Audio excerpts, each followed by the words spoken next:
Happy beta preload day, Guardians. FutureFoe here, and welcome back to Destiny. The day has finally come for the Destiny 2 beta. Well, almost. The day is actually arriving next week, but if you pre-ordered the game or have a beta code to redeem, you now have the ability to download the beta to your console, so you can be right and ready when the beta goes live. We also have some intriguing news regarding the Night Stalker by way of a very coy tweet from Mark Noseworthy. Oh, and yeah, we got some more Destiny 2 PvP gameplay from IGN on a Crucible map that might look a bit familiar. Lots to unpack here, so let's jump in.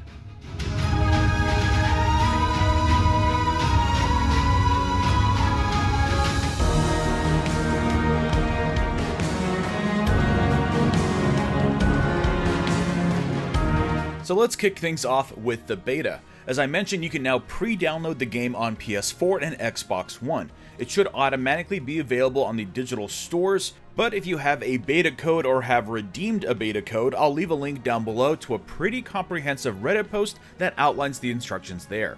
The download is a sort of two-stage download, which I haven't seen before. The first part is a few hundred megabytes, and that's all you need to be able to launch the game. And then there is a 12 gigabyte download for the actual beta content itself. However, while the bigger chunk downloads, you can launch the Destiny 2 beta, and when launched you are greeted with what is presumably going to be the launch screen for Destiny 2.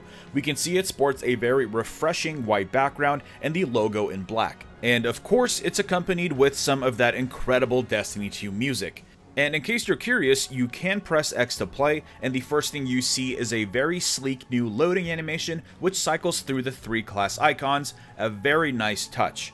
I had a strong feeling they would change this up, so it's nice to see that. However, sadly we are then greeted by the expected error screen telling us that the Destiny servers are not yet available. This all looks very similar to how it is now, except it just has that Destiny 2 facelift we expect to see. Aside from that, you can see a very cool full screen version of the new animation when it loads up to the launch screen. I'm a huge fan of this animation and could probably stare at it for hours. But yeah, if you needed some extra hype to get you through the weekend, there you go. As a reminder, PS4 Early Access starts this Tuesday, July 18th at 10 AM Pacific, Xbox Early Access starts the day after that, and the general open beta begins the day after that. The beta will run until 9 PM Pacific on Sunday, and of course on Sunday morning we will be treated with the ability to visit the forum social space for 1 hour.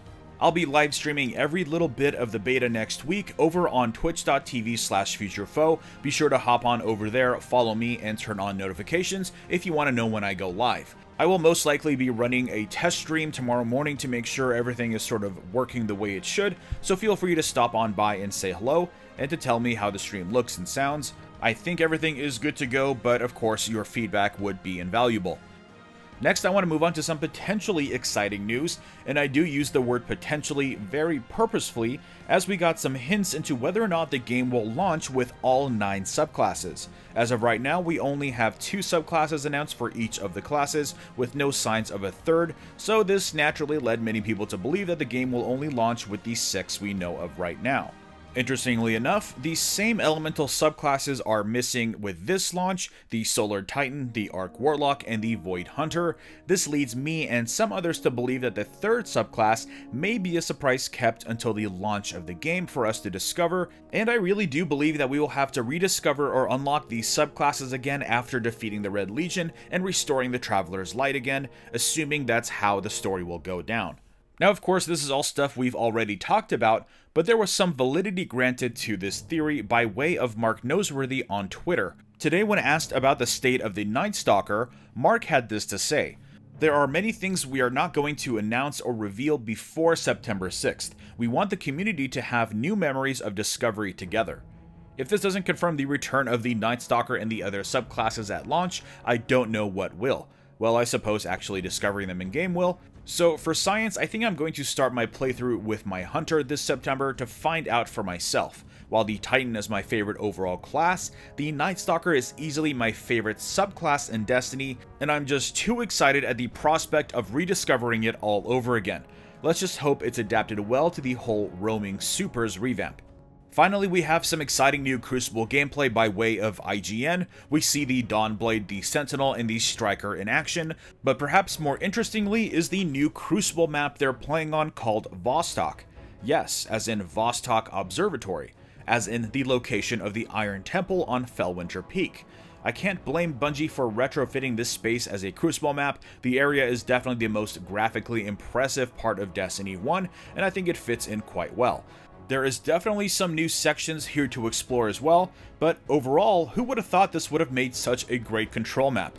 What would have made it even better is if Aphrodite or Saladin officiated the matches here. But yeah, pretty crazy to have a Destiny 1 social space become a Crucible map.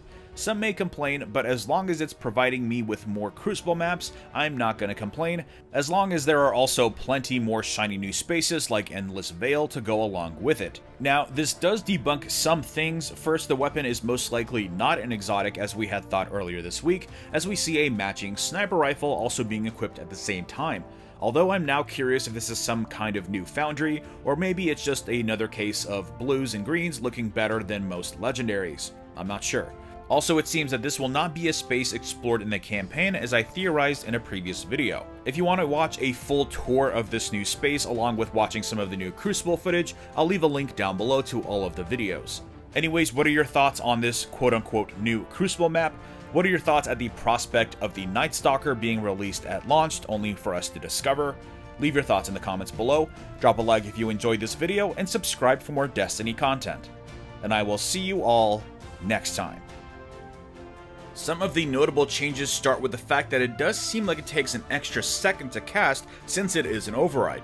Also, you will now be able to observe the health of the bubble. When the bubble is approaching the end of its cast, you will begin to notice agitation in the visual effects and holes starting to form. That way you'll know the bubble is about to burst.